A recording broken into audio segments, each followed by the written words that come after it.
Well, that's a lot of black at the end of that intro. Yeah. It's like 10, 9, 8, 7, 5, 4, 3, 2, 1.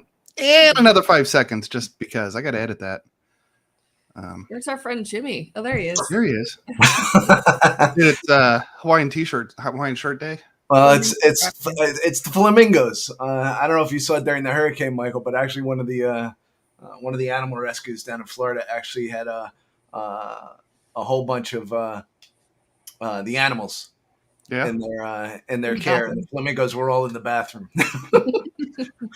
That's right. It's I just saw that on my Twitter feed. No, Google News feed that the flamingos at the Sunken Gardens, which is like a mile and a half north of me. The flamingos are they were put into the bathroom, and Byron's on camera now, even if he wants to be. There or he not. is. Hey, so they're put in the bathroom, how are you? And everybody was told, they just said, hey, they're still fine. So it's like a cute use. Like, who knew that zoology, that putting flamingos in a bathroom was good for flamingos in a hurricane? Nice.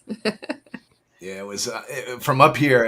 I live up north. I was not down there. I know that the three of you were, but I told you guys. I remember the day after Sandy and how quiet everything was. How I mean, it's etched in my mind. So I know what it's like for you guys.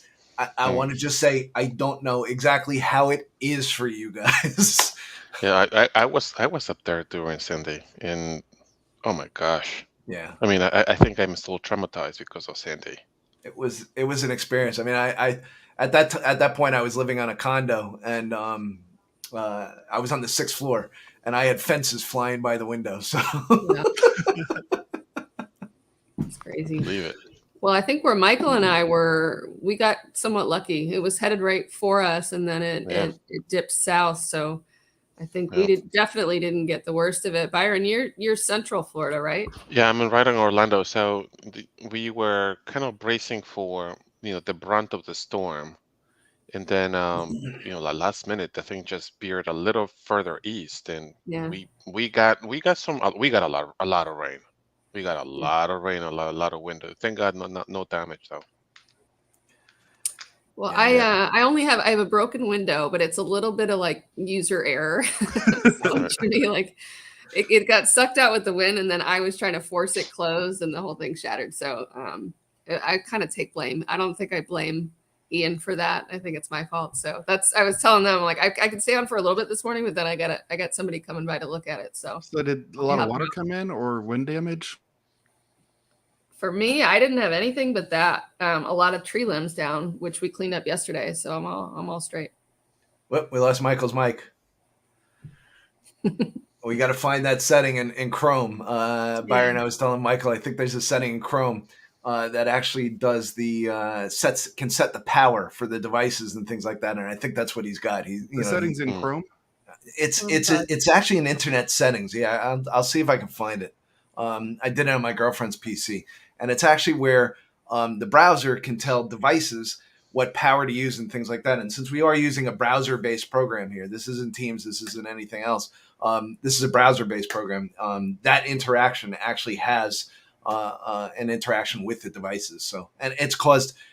Thankfully, I found the issue, and I think I documented it for us so our company could fix it on all their PCs. But I got to go back and remember what I did. And I said that a couple of weeks ago in a LinkedIn article. I forget whose LinkedIn article I wrote it on. But we always do these blog posts and we always do these documentation and sort of look at things. And it helps us too. I mean, me as a person, many times I write it down because I need that place to go back to remember what I did, of how to fix things when I hear somebody has a similar issue. Right. That was the whole thing back in the Skype for Business blog days, is so I could keep track of things. Yeah. And I'd go back every what's that setting? And I'd go back and find it. Yeah. But so hurricane talk. Let's get back to Teams Friday's hurricane talk. Nate Smyer, he's what's the title now? CSA. Byron, is everybody officially a CSA now, or is it still CSAE? Right. Yeah. Yep. Was that Customer Solutions Architect or something? Cloud Solutions Architect. Anyway, he is in Punta Gorda, and so the eye of the storm went right over him. So he sent me a video from his mobile phone. Looks like a calm spring day. And Crazy. meanwhile, that's the center of it was a category 4 when it hit. Of a category Yeah, 4. It was category 4. That's correct. Yep. So yeah, he lost power. He lives right on the water too. He's got a boat dock. So he lost power, internet, and water. He has battery backup, so he's good. Has Starlink internet. Hi, Martin. Has Starlink internet, so he doesn't, the Elon Musk satellite-based internet, so he's back online. And water, he said he's Super good on lucky. beer. So I know a Good few enough. people who have that Starlink internet for their service provider, and they like it. Yeah, I haven't heard anything bad about it. Yeah. So, yeah. Yep. So look into that. So Byron, I saw some pictures today of flooding in Orlando. Were you Yeah, safe? so Or? I think there's a lot of flooding in downtown Orlando. Lake Eola is completely underwater. So like if you think about it, there's only few lakes in downtown Orlando, so all that water had to go somewhere, and Lake Eola is like pretty much it's flooded right now. Um, I believe also on the western side of Orlando there's some flooding. In my neighborhood, I'm in the eastern side of Orlando. Um, there are sections in town that the streets are flooded. I don't see anybody have had water inside of their properties, but the streets are flooded, and there is a there is a road that connects the north section and the south section of the development. That road it got washed out because of the water, the rain.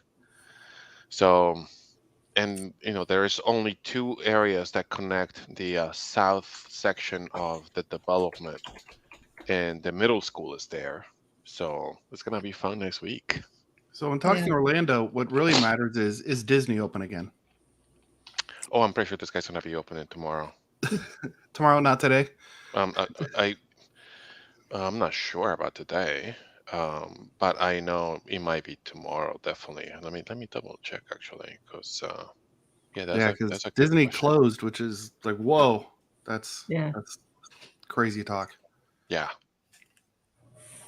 So we started Teams Fridays here, and Jimmy and I are regulars. Marin, who are you? We didn't introduce you to the Teams Fridays world. Yeah, I'm a newbie and I'm only hanging out for a little bit, but I was a partner account manager for Microsoft for the US, but transitioned to do basically co-sell lead for Teams rooms, basically globally. So taking a somewhat new role, but still involved with the Teams rooms category and essentially trying to glue our partner community to the Microsoft seller community and make sure everybody is familiar with all the great Teams room solutions out there. So super fun. So we're kind of connecting like Byron and team with our partners and our OEMs. And obviously it's a pretty dynamic category if you think about Teams rooms and the diversity of all the partners and OEMs and the different types of solutions we have.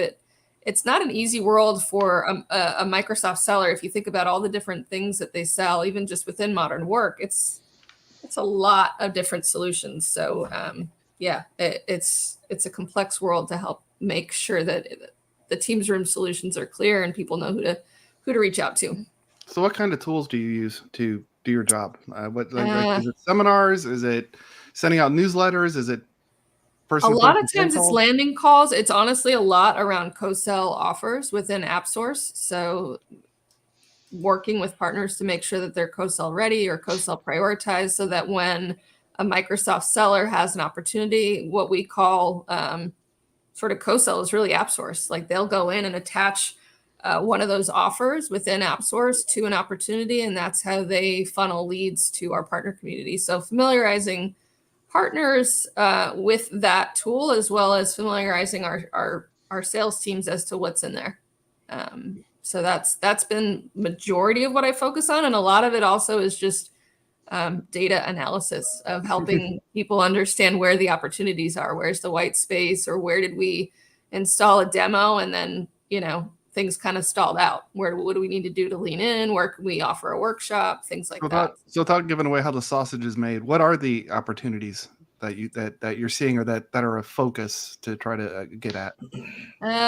There's a lot of white space. I mean, we've shown the data that there's a lot of people using Teams, obviously, There's a lot of people using Teams for meetings, for majority of their meetings. So we have the ability to know that they're using it for a large percentage of their meetings, but they have no rooms. So that's a huge white space. That's what we call land opportunity. But then there's also expand opportunity, those that have done and dabbled into a room or two. And then, if you look at their usage and their footprint, they certainly have the ability to expand their Teams rooms footprint. So, helping people understand how Microsoft does it is another way that we're looking at it. We've got 12,000 conference rooms to update, so it's not an easy task. And I think that's a big focus for this year, is to show people what does that journey look like. So how many organizations just don't have conference room equipment? So not ones who are using, legacy or competitors or whatever, but how many organizations do we run into where it's like even larger ones that just never had a we lost Michael again. And I'll say this, Marin. I mean, you were speaking about the opportunities in the green field and everything. There's a slide where we actually present a lot on partner calls and things like that, where we did a Frost and Sullivan survey, and it says 8% of meeting rooms are video enabled. That means 9 out of 10 rooms, because, Byron, Michael, and Marin, we need video. Right. We're all sitting here on a video call. We're all doing video now. And that's the lowest expectation of conference room equipment right now.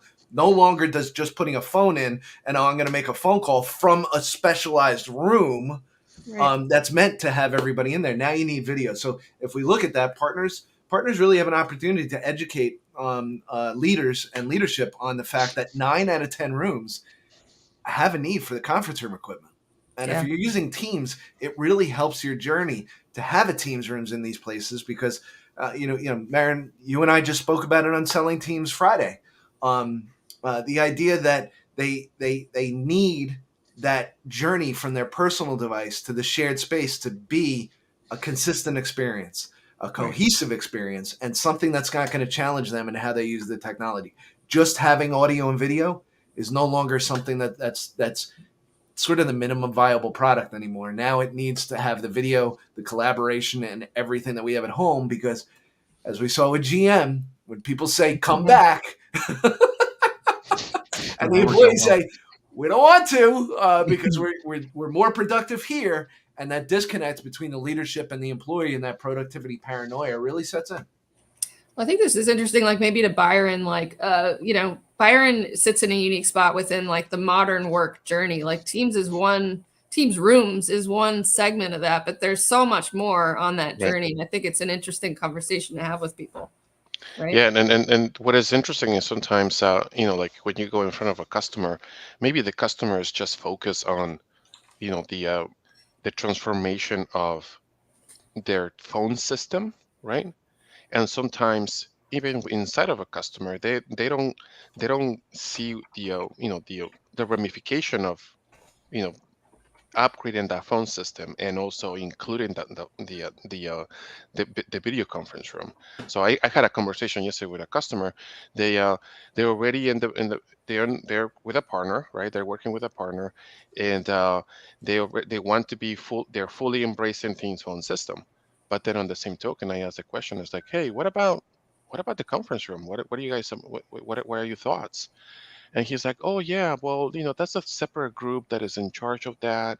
Yeah. But I'm like, well, if it's a separate group, we need to get them on board, because if I'm an end user, right, and I'm like, I'm like really using Teams on a daily basis, and if I want to add that room and have share the screen or do a whiteboarding session, and I don't have the capabilities, the user experience it's not gonna be great.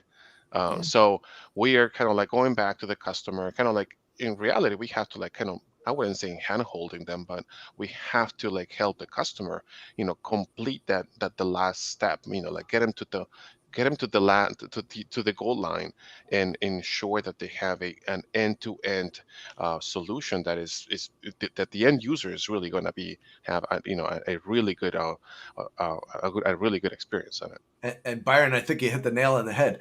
This department is not talking to this department, right? And they don't have a plan with a third department. Right.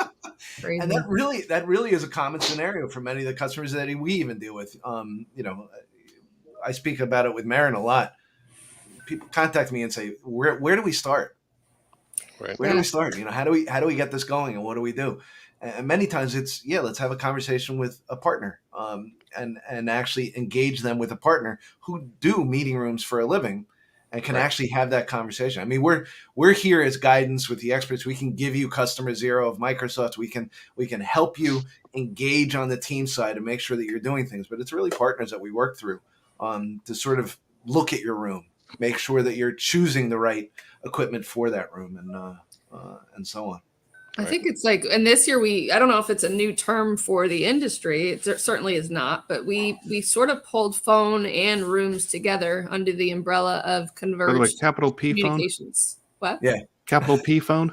Yeah. All right, not lowercase p phone. Yes. I didn't know it was different. Don't they both have a handset, Michael? I don't know. No, I can use capital P phone with a headset. Lowercase. Oh, I guess technically is that some it? lowercase p phones I can use with a headset too. Specialized. All right. Yeah. Anyway, so sorry, Marin. It's just I hate the naming that we named something. Converged communication. I don't know. I mean, and it kind of. I personally think, like to Byron's point, it's communications. Yep. It's not only your laptops, your devices, your cameras, your phone, everything kind of starts to blend together in this world. So I think for a lot of our partners, and that's sort of what Jimmy and I had been focused on, is partner enablement. And there's a lot of Teams Rooms partners that are getting more into the phone side of the business because the conversation is twofold. The two kind of go together. So I think it's an interesting world that we live in. Here we go.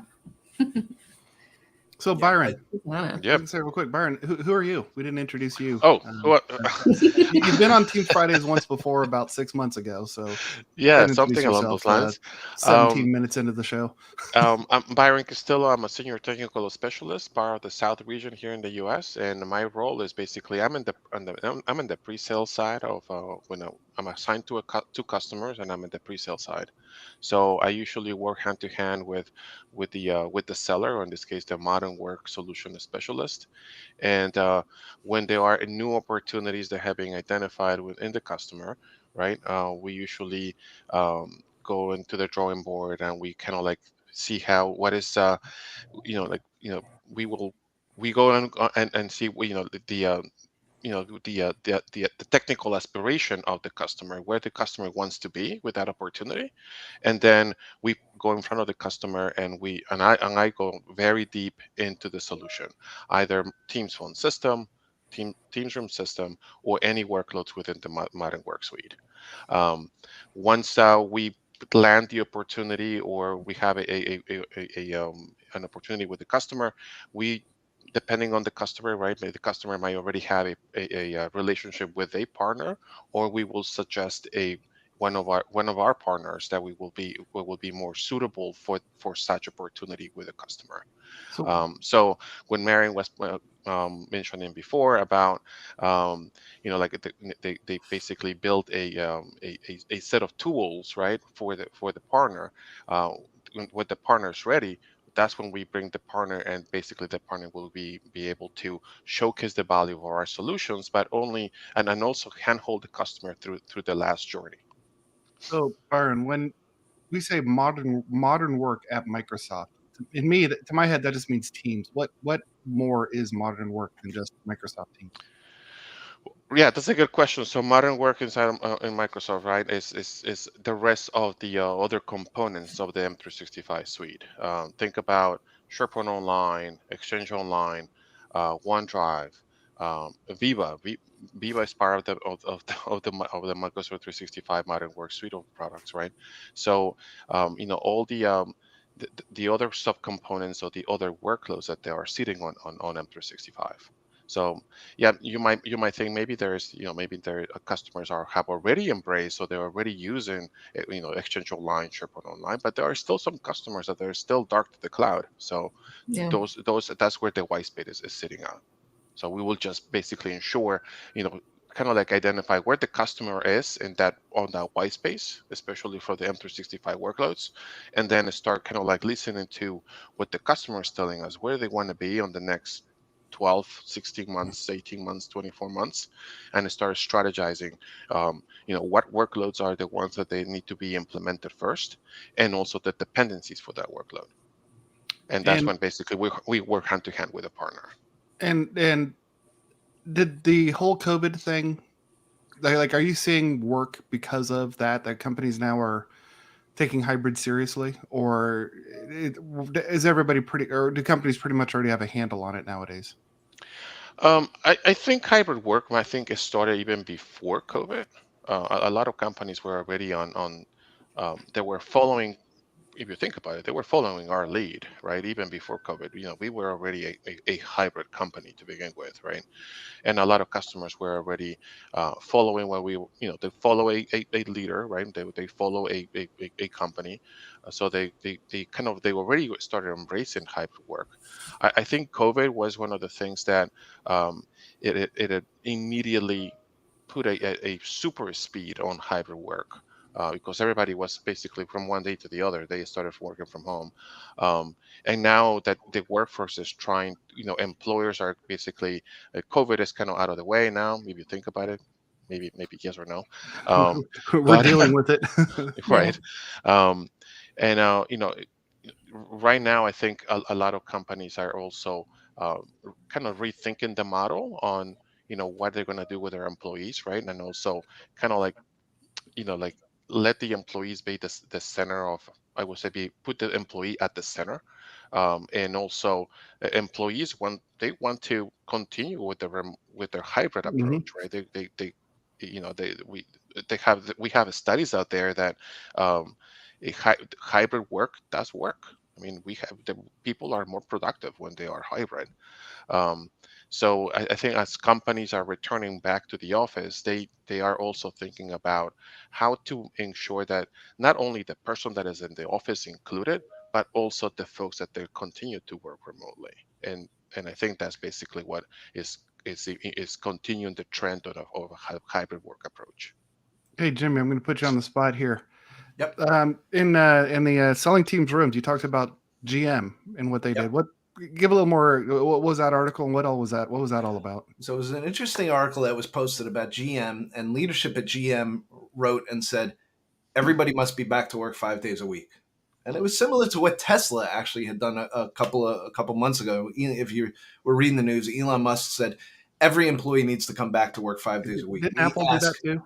"What's that?" With Apple, didn't They they say did 3 that? days a week. Apple did 3 days a week, but leadership is saying you must come back to work and must be in the office. And Elon Musk used the example during the pandemic. We asked all of our production workers to come to the factory and put it on, and I'm asking our executives to have the same commitment. And really, what it is, leadership sort of looks at it and says, you have to be at work to be productive. They're not seeing the data of people being at home and being as productive, if not more productive, while employees think that they're more productive at home than they are in the office because the tools that they have at home and that the work that they've adopted during the pandemic to them has proved, oh, I'm working more than I did before. Well, plus So leadership, you save say an that hour. again?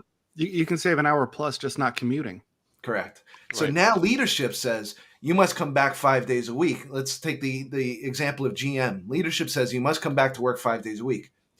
Now, whether you're following the news story or not following the news story, the story goes that it was leaked prior to it being official. I don't know, exactly what it is, but that's the story that's put forward. 2 days later, leadership from GM comes back and says, "We're sorry that this was leaked. This wasn't fully thought out, and now we're going to evaluate how many people must come back to work 5 days a week, and we're going to give flexibility to our workers." That was GM, and that was a story that was broke this week. Earlier with Tesla, when Elon Musk said everybody must come back to the office, they did so much hiring during the pandemic that only 30% of their workforce have space to go back to. People The just other 70% don't actually have the space. So even though they're dictating and saying, you must come back to the office 5 days a week, they're finding that they can't come back. So they're actually only coming back 2 to 3 days a week and cycling through and going through their employees. So it's really sort of interesting when you look at the work trend index studies that we have, and all of the data that we have. And Satya is a leader of Microsoft. We'll take Microsoft as customer zero. And he would like, many people to be back in the office. Now, why do they want people back in the office? I've heard this explained very, very intelligently and very articulated very, very well. In-person meeting and in-person interaction is really important. And that's what we're trying to do with the Teams rooms, but it doesn't replace it. And I'll give this example. Let's say, and I'll use Microsoft as the example just because this seems to resonate with me as a tech guy. We work on the Teams team, right? I mean, all of us are on Teams. That's where we work, and that's what we do. Let's say, though, I'm an engineer on the Teams team, and I go to get coffee, and I run into somebody from the SharePoint team. And we have a casual conversation, maybe about things that we're working on. And we find a common ground that the SharePoint team is doing something that really would influence the Teams team and help. In a remote world, we would never have that interaction. And we would never have that sort of aha moment that a lot of companies sort of look at and sort of go through. I mean, I know that I've had those moments where I sit in a room. I mean, I can speak back to where I used to work at Crestron. We sat in a room, myself and specifically probably Joe Saracen, Joe Amorosa, Ted Colton, a bunch of people. We would get inside of a room and we'd just say, here's the problem. How do we solve it? And we go to a whiteboard and we come up with something like the latest air media system or, Crestron Mercury or things like, I mean, that's how we actually used to do it, was that. In a remote world, I'm sitting here. It's not as easy to collaborate that sort of way and brainstorm because I've got my cell phone. I mean, you guys see me during this. I'm doing 5 other things. But and I am doing those things in person too. It's not like my personality changes. Yeah. But it's harder because somebody can't say, Jimmy, you're not paying attention because they can't see underneath my screen. Yeah, you lose that spontaneous creativity. So I see the need to go back to work. I do understand the need to go back to work. And I do understand the want of leadership to get people back. But I also think that Microsoft as customer zero really has that idea of flexibility and coming back and making sure that it's not an edict of this is the way that it is. This is the way that it is for every single employee. And this is how we do things. I mean, Marin, when you and I joined, it's funny because, I had to be determined. Was I an in-person employee in New York City or was I a remote person? Right. And that changes the way that Microsoft does things behind the scenes. So as many people can see, it's not a one size fits all. And I think Microsoft has really been, if I look at as customer zero, really been unbelievably flexible and allowing people to sort of speak up. And I know that you guys, because we're all in Microsoft, sort of have that. We get those surveys and we get the things where it's anonymous data, and I feel safe to actually say what is really on my mind with those things. But I think a lot of companies might not have that safety and might not have that flexibility that they do things. So it's interesting. We've had a lot of transparency. Like that's why I love Work Lab, because it's kind of pulling all of our thoughts about ourselves and putting it out there. I think one of my favorites, if you haven't checked it out yet, was the Work Lab podcast. The first one was Jared Spataro, and he talks about his journey in hybrid and what it looks like and how often he goes to the office and what his day looks like, where he was talking about he goes in sometimes 10, 11 and he goes purposefully for meetings and engagement, has the ability to go pick the kids up or bring them to sports and whatever else. But he's going almost 5 days a week, but to purposefully go and meet people for meetings. And he's traveling a lot, but he's being very transparent about, like, I'm going to go when it means something. I'm not going to force my team to get there, but it is driving a lot more engagement when he does see people in person, and that he sees the value in that. But I think it's not an edict, Yeah. It was a really interesting podcast. I'd recommend you check it out. When was the last time any of you went into the office?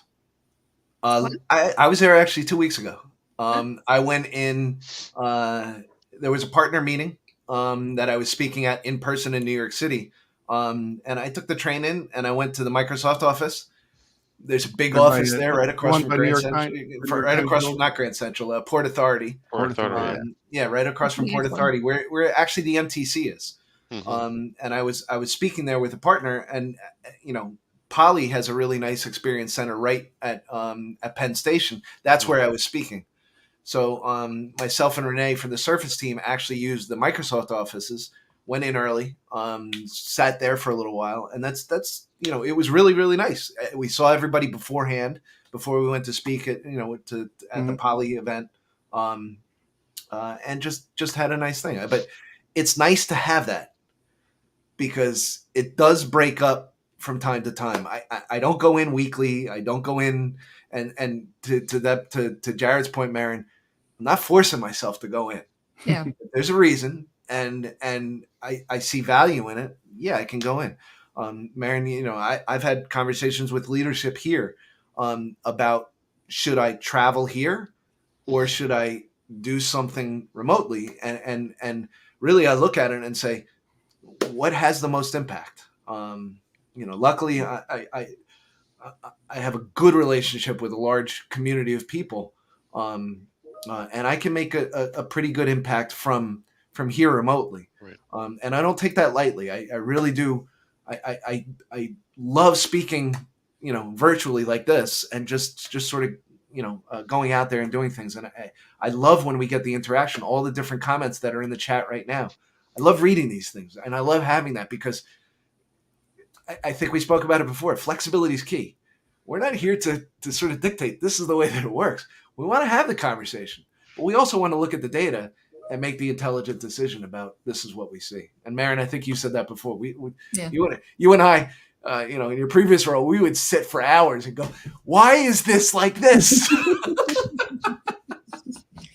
That's why it all comes back to data for me. That's why I'm such a data geek, because it's all in the numbers. And I think that's the coolest part about AI is all the ability to do analytics.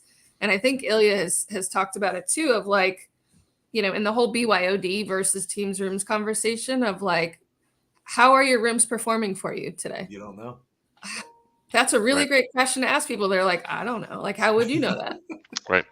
That's a number one question. And I think value of Teams rooms is you have the ability to analyze how your rooms are performing for you and the people that use them. And now through AI, you can get into much deeper detail. And that I think is the journey that's most exciting for all the future, devices that come on board with us, of what other capabilities have we not thought about yet, Michael's on mute. This time his mic is not disconnected, but So Marin, one well, now it's disconnected. Wow. I really want to know.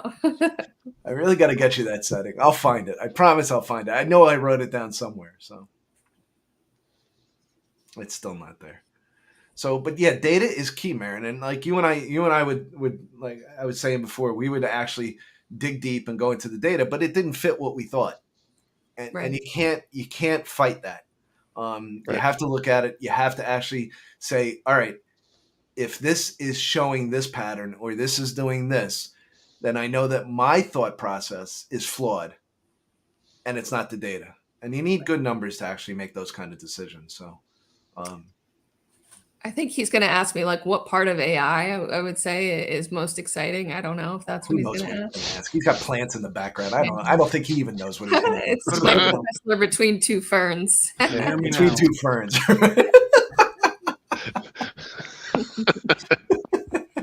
Hear me now? No, we can hear you. There you are. Yeah, We can hear you. I was going to ask Marin, when were you last at the office? Because you're about 25 minutes from the office in Tampa. I would say over a year. I honestly don't go there often. You're the only person I think I interact with locally. Everybody else on my team is across the world, honestly. Nobody's close to me on our team either. So And Byron, it's probably been a long time because you're in Orlando. So it's the last time that I was at the Tampa office, I think it was, oh my gosh, I think it was maybe a week or 2 weeks before COVID started. Whoa. That was the last time that I was in that office. But I was in Atlanta maybe like 3 months ago, and So that you was. should come Tuesday for the Microsoft Teams users group. I'm planning on it. Yes, I think All I right, mentioned. Yeah, I'm planning on it. awesome. Yeah. Any requests for food? I'm thinking Chipotle, but I'm open to Sounds options. good. Last time was Chick-fil-A.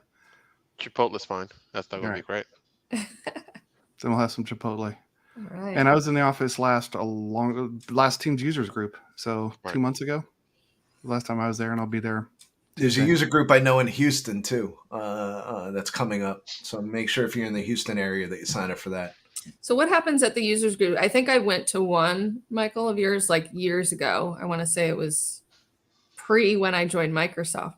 We lost his mic again. So I good thing used we to go lost to his the mic because one. we don't have a censor button here. I Yeah, used to go to no, the I one in New York self-censored. when I used to live in We Jersey. bleeped him out. There it is, Michael. You're back. Yeah, so at Teams users group, yeah, Tampa UG is still on teamsug.com. Teams user group, so teamsug.com. On Tuesday, we're talking about conditional access and Intune, particularly with Teams devices. I've been working a lot with Tracy Herr, Mhm. who's in Key West, and she's good, but there's a lot of flooding in Key West. Back to hurricane talk. I'm just gonna ramble while my microphone is working. You guys can just holler out when it's not. So Teams users group, we talk Teams. So the way it's gone for the last 2 years, 3 years, there's one major unique topic. So this time it's Intune and conditional access, and then there is a what's new in Teams. Mhm. So every 3 months, it's 4 times a year Teams users group. So getting people up to speed, what's happened in the last 3 months of new features. And then it's a great opportunity and it's very open forum. This isn't like a training or a boot camp. So interrupt the presenter. I think Tracy is going to present her own module in Tampa. So if you want to see the writer of that session, and I've done some videos with Tracy lately and more to come. If you want to see those, if you want to see the lady herself, she's going to come up from Key West and present One of my favorite new game shows, Marin. One of my favorite new game shows. Can you stump her? Brilliant. I think you guys did that unbelievably, Michael. Yeah, I know that's you great. and I Oh crap! I forgot to release the one yesterday. I'm gonna do it right now. Right. I said every Thursday I'm going to release the next episode, and Wow. it's Friday. I'm doing that right now. It's Thursday somewhere, I think. No, it's still Thursday. You can go back to the international. Exactly. international There you go. Go back By in the way, time. does You anybody change the notice- time zone on your clock. YouTube. Has anybody upload noticed video. that All right, every single TV show now refers to multiple dimensions? Can we have one show that doesn't refer to multiple dimensions and get confusing on the second season, please? I think I'm not watching the same TV you guys are. I watch my a lot God. of reality shows. I've been watching a lot of Penn and Teller. Pennant, what are you in 1997? Oh, We lost him. him again. Yeah. We Oh, lost him man. again. Somebody's got to get you some new tech. Yeah. There you go. But yeah, the user groups are actually a great way to sort of number one, meet people.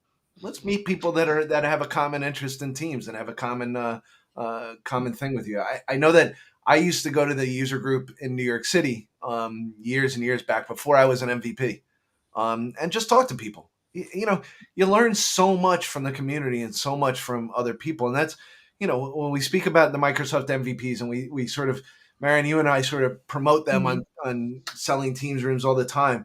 It's because it really is an active community of people that have a love for the technology that they're actually speaking about and teaching about and doing things. And we spoke before about blog stuff.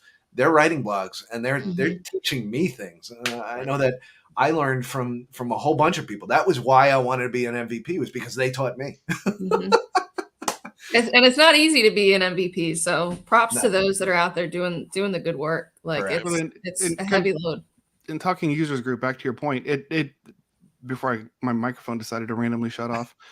The users group is a great place for those spontaneous conversations. So there is a like 10-minute break between sessions.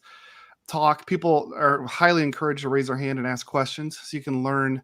They'll ask a question like, "Hey, I'm in hospitality, or I'm in medical, or whatever. These are the things I'm running into." And someone goes, "Hey, I'm in education. We run into the same thing. This is how we handled it." And then there's been many times people like trading information. Let's talk afterwards, or let me give you a call next week. Yeah, I think, Marin, you and I had the hope that the Selling Teams Rooms group would sort of turn into that community, Yeah. and people would share information. I know that some are hesitant to sort of share in there and everything else. I wish that more people would post in there, and just ask a question, just sort of start a challenging thing, or even post their blog posts. Yeah. You know, nothing's sort of off limits there. I want people to understand it is a safe space, and I'd love to see more of that community inside of that LinkedIn user group. Or if people have another place to go, help everybody understand what is the best place. Having Microsoft is a big engine, and we do have a lot of different places to go. So having a place that sort of is common between all of us is something that I think all of us struggle with. Right. Where's the best place to be? Yeah, I love hearing the partner community voice. I see Susanna in the chat, and I think there was a panel discussion. I want to say it was last week, as part of a group of partners globally. And I love to see that. Like, if I could ever be a fly on the wall in those conversations, and I have on a few of them, where it's just, I love hearing from the partners and what they go through, and kind of having that dialogue of what's new, what's challenging, what's different, what did you learn, what's the opportunity. Like, this is a fast moving space. We always say, like, hybrid is hard, and what's the journey of services that you can provide, and that list of services continues to grow. Honestly, it's not getting smaller, it's getting bigger. Like, this is a really dynamic area of opportunity, especially being less than 10% penetration into the space. We're at that, what is it that you call it, like the beginning of the hockey stick? This is like the early adoption phase for a lot of people. So it's a really important space and time for us all to kind of have these conversations. Yeah, I absolutely. hate being spotlighted. Took you off. Good. Michael, we're at the top of the hour, I think we are. and I think you're calling it. Marion, you got a window to fix. I do. Yeah, I gotta clean up before they get here too. So I got a house to build. yeah. I've got a video to post. What do you have, Byron? I have a meeting with a customer in the next 5 minutes or so. All right. Well, good luck. All right. All right. There's a question from Patrick. We'll leave it to the chat to see if we have an answer. If there's a LinkedIn app for Teams, if not, let's make one. I think you can connect. I think you can. Ooh, there goes my camera. I think you can connect LinkedIn on Teams, but I don't think it engages with the chat side of that. Really well, right? Currently. Yeah, there needs to be like that Yammer plugin equivalent for LinkedIn. Communities, yeah. Yep. All right.